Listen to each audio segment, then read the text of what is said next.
Biiroon bulchiinsa misooma lafaa magaalaa Finfinnee caalbaasii liizii lafaa marsaa torbaffaa eegalchiiseera.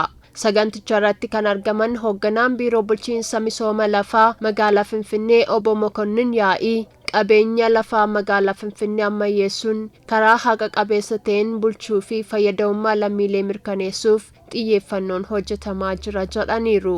መሬትን ለታለመለት ይሄ ውስን የሆነውን ሀብት ዓላማ ለማዋል qabeenya lafaa kaayyoo yaadameef irra oolchuuf misoomaaf oolchuu fi sirnaan bulchuuf akkasumas hannaa fi malaamaltummaa balaaleffachuuf sirna lafaa irratti hojii riifoormii hojjetameera. Kanaanis bulchiinsa lafaa teekinooloojiin deeggaruun danda'ameera. Hojiin caalbaasii liiziis karaa onlaayinii ta'een tuttuqqii malee gaggeeffama. Kunis fayyadamummaa lammiilee walqixa taasisuuf kan dandeessisudha. Fayyadamummaa lammiilee mirkaneessuuf hojiin caalbaasii liizii lafaa yeroo hojjetamu galmee irraa eegalee hanga qabxii caalbaasii beeksisutti teekinooloojiin deeggaruun karaa onlaayinii ta'een gaggeeffamaa akka jiru himanii galii gurgurtaa liizii lafaa irraa argamuun hojiilee misoomaa hedduun hojjetamaa akka jiranis dubbataniiru. በአብዛኛው ልማት የሚሰራው መሬት ላይ ስለሆነ misoomni hundi kan hojjetamu lafarratti waan ta'eef qabeenya lafaa sirnaan fayyadamuun murteessaadha. Hawaasni qabeenya lafaatti yeroo fayyadamu caalbaasii haqa qabeessa qopheessuun kutaaleen hawaasaa hundi akka hirmaatan ni taasifama.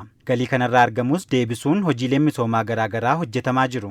Caalbaasiif lammiilee hedduu galmeessuunii fi hordoffii gahaa taasisuun caalbaasichi karaa sirna qabuun akka gaggeeffamuuf hojjetameera kan jedhan biiroo bulchiinsa misooma lafaa magaalaa Finfinneetti daayirektareetii lafa misoomee dabarsuu fi hordoffii liizii obbo Zarihuun Biqilaa komiin yoo jiraatee deebii ariifataa kennuuf koreen qindaa'ee akka jiru ibsaniiru.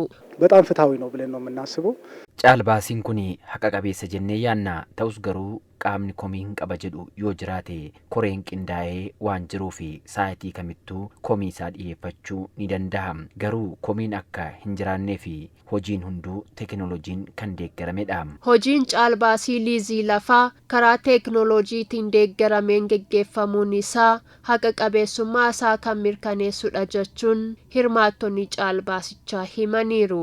በተቻለ መጠን ከእጅ ንክኪ ነፃ የሆነ hanga danda'ameen hojii caalbaasii tuttuqqaa harka namaarraa bilisaatu gaggeeffamaa jira.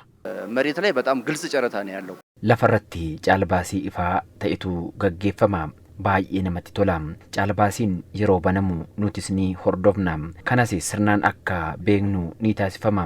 Kuni haqa qabeessummaa kan mirkaneessudha.